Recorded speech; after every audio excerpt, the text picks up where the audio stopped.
والحمد لله الحمد لله وكفى وسلام على عباده الذين اصطفى خصوصا على سيد الرسل وخاتم الأنبياء أما بعد فأعوذ بالله من الشيطان الرجيم بسم الله الرحمن الرحيم قال الله تبارك وتعالى في كلامه المجيد والفرقانه الحميد إنما يعمر مساجد الله من آمن بالله واليوم الآخر صدق الله مولانا العظيم إن الله وملائكته يصلون على النبي يا أيها الذين آمنوا صلوا عليه وسلموا تسليما اللهم صل على محمد وعلى آل محمد كما صليت على إبراهيم وعلى آل إبراهيم إنك حميد مجيد اللهم بارك على محمد وعلى آل محمد كما باركت على إبراهيم وعلى آل إبراهيم إنك حميد مجيد قرآن کریم کی ایک آیت مبارکہ کا ایک حصہ تلاوت کیا۔ اللہ رب العزت ارشاد فرماتے ہیں انما یأمر مساجد اللہ من آمن باللہ والیوم الآخر، بے شک وہ لوگ اللہ کی مسجدوں کو تعمیر کرتے ہیں جو اللہ تعالی پر اور آخرت کے دن پر ایمان لاتے ہیں۔ مفسرین اس آیت کے تحت لکھتے ہیں مسجد بنانے سے مراد یہ کہ جو آدمی مسجد کو آباد کرتا ہے، یعنی مسجد میں نمازیوں کے لیے سہولیات بناتا ہے، آذان دیتا ہے، صفے بچھاتا ہے تاکہ نمازیوں کو جب نمازی مسجد کو آئیں تو انہیں کسی قسم کی رکاوٹ اور تکلیف نہ ہو، یہ بھی مساجد کو تعمیر کرنے والے لوگوں میں شمار ہوتا ہے۔ حدیث مبارکہ میں آتا ہے نبی کریم صلی اللہ علیہ وسلم فرماتے ہیں المسجد بیت لکل تقی، کہ ہر نیک آدمی کا گھر مسجد ہے، کہ جب ایک آدمی سکون چاہتا ہے، ایک آدمی عبادت کو اچھے طریقے سے کرنا چاہتا ہے، عبادت میں یکسوئی چاہتا ہے، تو وہ آدمی مسجد کی طرف لپکتا ہے جہاں وہ اپنے رب کے سامنے رکوع اور سجود میں لگ جاتا ہے۔ حدیث مبارکہ میں یوں آتا ہے نبی کریم صلی اللہ علیہ وسلم فرماتے ہیں لا صلاۃ لجار المسجد الا فی المسجد، کہ مسجد کے پڑوسی کی نماز نہیں ہوتی لیکن مسجد ہی میں۔ صحابہ کرام سے ایک واقعہ نقل ہوتا ہے کہ ایک آدمی مسجد میں آیا جو نبینا تھا، اور نبی علیہ السلام کے سامنے عذر پیش کیا کہ میں مسجد میں آتا ہوں تو مجھے تکلیف ہوتی ہے، اگر آپ مجھے اجازت دے دیا کریں تو میں اپنے گھر میں نماز پڑھ لیا کروں۔ صحابہ کرام فرماتے ہیں نبی کریم صلی اللہ علیہ وسلم نے اس کے عذر کی وجہ سے اسے گھر میں نماز پڑھنے کی اجازت دے دی۔ ابھی وہ آدمی مسجد کے دروازے کے قریب پہنچا تھا اللہ تعالیٰ نے آسمان سے وحی بھیجی تو نبی علیہ السلام نے واپس اس صحابی کو بلایا اور نبی علیہ السلام نے اس سے یوں ارشاد فرمایا، کیا تو مسجد کی اذان اپنے گھر میں سنتا ہے؟ وہ صحابی کہنے لگا، جی اللہ کے رسول، میں مسجد کی اذان گھر میں سنتا ہوں۔ تو نبی کریم صلی اللہ علیہ وسلم نے اسے فرمایا، پھر تیری نماز گھر میں نہیں ہوتی، تو مسجد میں نماز کے لیے آیا کر۔ جب ایک آدمی مسجد کے متعلق مسائل کو جاننے کی کوشش کرتا ہے تو مسجد کے ساتھ نماز کی جماعت کی ایک ایسی پکی ٹھکی باتیں ہیں کہ وہ آدمی نماز اور جماعت کے مسائل سے بھی واقف ہو۔ حدیث مبارکہ میں آتا ہے، نبی کریم صلی اللہ علیہ وسلم فرماتے ہیں، لا صلاۃ لمن لا زکوٰۃ لہ، اس آدمی کی نماز نہیں ہوتی جو زکوٰۃ ادا نہ کرتا ہو،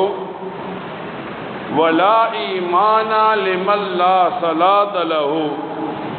اور اس آدمی کا ایمان نہیں ہے جو نماز ادا نہیں کرتا۔ یعنی اللہ تعالیٰ نے جتنے فریضے ایک مسلمان کے ساتھ خاص کیے، نماز کا فریضہ تھا، امیر تھا تو زکوٰۃ کا فریضہ لگا دیا، رمضان آیا تو روزوں کا فریضہ اس آدمی کے متعلق کر دیا گیا۔ تو اب یہاں پر نبی علیہ السلام فرماتے ہیں، ایک آدمی زکوٰۃ نہیں دیتا تو اس کی نماز نہیں ہوتی، اور جس کی نماز نہیں ہوتی اس کا کوئی ایمان نہیں ہوتا۔ حدیث مبارکہ میں یوں آتا ہے، نبی کریم صلی اللہ علیہ وسلم فرماتے ہیں، حب المساجد من الایمان، مساجد کے ساتھ محبت کرنا یہ ایمان کی علامت ہے۔ ایک آدمی کو جب مسجد کے ساتھ محبت ہوتی ہے تو اب علماء فرماتے ہیں، حدیث مبارکہ کا مفہوم یہ ہے کہ اس آدمی کا ایمان زیادہ قوی ہو گیا کہ اسے اللہ کے گھر کے ساتھ محبت ہو گئی۔ نبی کریم صلی اللہ علیہ وسلم ایک حدیث مبارکہ میں فرماتے ہیں، احمد بشر المشائین فی ظلم اللیل الی المساجد بالجنہ، کہ ان آدمیوں کو جنت کی خوشخبری سنا دیجئے جو آدمی اندھیروں کے اندر مسجد کی طرف جاتے ہیں، یعنی صبح کی نماز بھی اندھیرے میں پڑھی جاتی ہے، عشاء کی نماز بھی اندھیرے میں پڑھی جاتی ہے۔ تو نبی علیہ السلام فرماتے ہیں، ان لوگوں کو جنت کی خوشخبری سنائیں جو اندھیرے میں مسجد کی طرف جاتے ہیں۔ اب ایک آدمی مسجد کو نماز کے لیے آتا ہے، گھر سے وضو کر کے چلتا ہے، تو یوں آتا ہے حدیث مبارکہ میں، جو آدمی مسجد کو آتا ہے گھر سے وضو کر کے آتا ہے، جب وہ آدمی ایک قدم اٹھاتا ہے مسجد کی طرف تو ہر قدم کے بدلے میں اسے 1 برس عبادت کرنے کا ثواب ملتا ہے، اور اللہ تعالیٰ پر یہ حق ہو جاتا ہے کہ اب اس بندے کو جنت میں داخل کرے۔ جب ایک آدمی وضو کر کے مسجد آ گیا، نماز ادا کر دے، اب نماز ادا کرنے کے بعد جب وہ مسجد سے نکل رہا ہوتا ہے تو وہ گناہوں سے اس طرح پاک ہوتا ہے جس طرح اس کی ماں نے اسے گناہوں سے پاک جنا تھا۔ اب ایک آدمی دنیا میں سوال کرتا ہے جنتی کسے کہتے ہیں، تو حدیث مبارکہ میں بڑا آسان طریقہ بتایا گیا کہ مسجد میں سب سے پہلے آنے والا اور سب سے اخیر میں نکلنے والا آدمی جنتی ہے۔ اب جب ایک بندہ گھر میں اذان سنتا ہے مؤذن کی تو شیطان اپنا پورا زور لگاتا ہے کہ یہ آدمی نماز نہ پڑھے۔ اب یوں آتا ہے کتابوں میں، شیطان یہ سوچتا ہے کہ یہ نماز نہیں پڑھے گا، پھر وہ آدمی اٹھتا ہے، وضو کرتا ہے، تو شیطان اس بات پر زور لگاتا ہے کہ اگر یہ نماز پڑھتا بھی ہے تو گھر میں پڑھ لے۔ پھر جب وہ آدمی گھر سے نماز کے لیے نکلتا ہے تو شیطان اس کوشش میں لگتا ہے کہ یہ مسجد میں لیٹ پہنچے، جماعت کی نماز نہ پا سکے۔ فرماتے ہیں جب یہ آدمی وضو کر کے مسجد کو پہنچ گیا، جماعت کے ساتھ نماز پڑھ لی، تو اب یوں آتا ہے کہ یہ شیطان روٹتا اور پیٹتا ہے اور یوں کرتا ہے کہ اس مسلمان، اس مومن نے مجھے نا امید کر دیا۔ اب جب ایک مسلمان مسجد میں آ گیا نماز کے لیے، تو اب اس مسلمان کو بتایا جاتا ہے مسجد میں جماعت کے ساتھ نماز پڑھنے پر ایک نماز کا ثواب 27 یا 28 نمازوں کے برابر ملے گا۔ جب یہ آدمی مسجد میں آیا، اب وضو کرنے کے لیے بیٹھا، تو اس مسلمان کو بتایا جائے گا کہ مسواک کرنا سنت ہے، ہر اعضاء کو 3 بار دھونا یہ سنت ہے، لیکن 3 بار سے زائد میں دھونا یہ جائز نہیں ہے۔ تو ایک آدمی جب وضو کرنے کے لیے بیٹھا تو 3 بار کلی کرے، ناک میں پانی 3 بار ڈالے، اپنے منہ کو 3 بار دھوئے، اپنے بازوؤں کو۔ یہ شریعت مطہرہ اس مسلمان کو سکھاتی ہے۔ ایک آدمی مسجد کو آتا ہے وضو کرنے کے لیے، اب وہ یوں ہوتا ہے، وہ آدمی مسواک کر رہا ہوتا ہے، پانی ضائع ہوتا رہتا ہے، اس آدمی کو احساس نہیں ہوتا کہ وہ اسراف کر رہا ہے، پانی ضائع کر رہا ہے۔ ایک آدمی مسجد کو آتا ہے، وضو کرنے کے لیے بیٹھتا ہے، پھر وہ اپنے پاؤں پر پانی بہاتا رہتا ہے، پانی ضائع کرتا رہتا ہے۔ حدیث مبارکہ میں آتا ہے، نبی کریم صلی اللہ علیہ وسلم فرماتے ہیں اسراف کرنے والا یہ شیطان کا بھائی ہے۔ اسی چیز کو اسراف کہتے ہیں کہ یہ چیز ضرورت نہیں تھی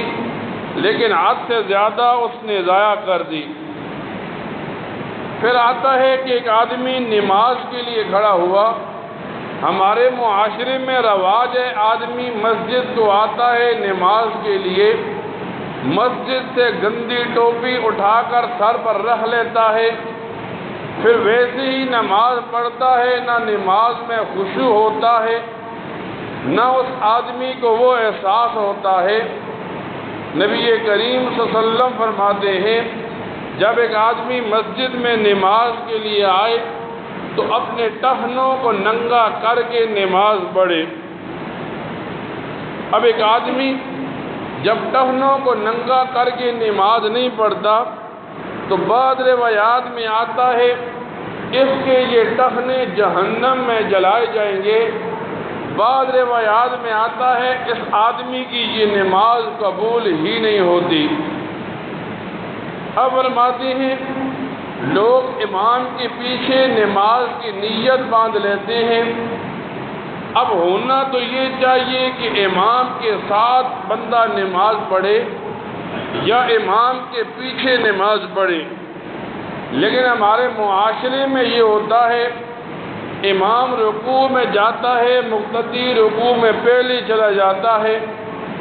امام رکوع سے بھی کھڑا نہیں ہوتا، مقتدی پہلے کھڑا ہو جاتا ہے، اور اکثر مسئلہ اس وقت پیش آتا ہے جب ایک آدمی رکوع سے کھڑا ہونے کے بعد سجدے کے لیے جاتا ہے، ابھی امام کھڑا ہوتا ہے، مقتدی سجدے میں پڑا ہوتا ہے، تو فقہا لکھتے ہیں جب ایک آدمی مقتدی امام پر سبقت کر جائے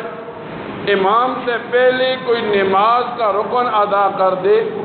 تو اس آدمی کی نماز فاسد ہو جاتی ہے۔ اور حدیث مبارکہ میں آتا ہے، نبی کریم صلی اللہ علیہ وسلم فرماتے ہیں جب ایک آدمی امام پر کسی فعل میں سبقت کرے یا امام سے پہلے سجدہ کرنے کی کوشش کرے تو اسے ڈر ہونا چاہیے کہ کہیں اللہ تعالیٰ اس کے چہرے کو گدے کا چہرہ نہ بنا دے۔ یعنی ایک مسلمان جب نماز پڑھنے کے لیے آیا تو اب اسے مساجد اور نماز کے وہ لوازمات آنے چاہیے جس کی وجہ سے اس کی نماز اللہ کے ہاں قبول ہو۔ جب ایک آدمی مسجد میں نماز کے لیے آیا، اب نماز شروع ہوتی ہے، لوگ کانوں کو ہاتھ لگا کر باندھ لیتے ہیں۔ بعض ایسے آدمی ہوتے ہیں جو اپنے سینے پر ہاتھ باندھ لیتے ہیں۔ جب ان سے سوال کیا جاتا ہے تو وہ کہتے ہیں نبی علیہ السلام نے سینے پر ہاتھ باندھے۔ تو ان مسلمانوں کو بتایا جائے کہ ایک مسلمان کے لیے کسی ایک امام کی تقلید کرنا واجب ہے۔ ہم امام اعظم ابو حنیفہ کے مقلد ہیں اور امام صاحب نے ہمیں نبی علیہ السلام سے یہ طریقہ سکھایا کہ ہم دائیں ہاتھ کو بائیں ہاتھ کے اوپر رکھ کر باندھیں اور پھر دونوں ہاتھوں کو ناف کے نیچے باندھ لیں۔ اب ایک مسلمان جب مسجد میں آتا ہے، دیکھتا ہے پہلی صف میں جگہ خالی ہوتی ہے،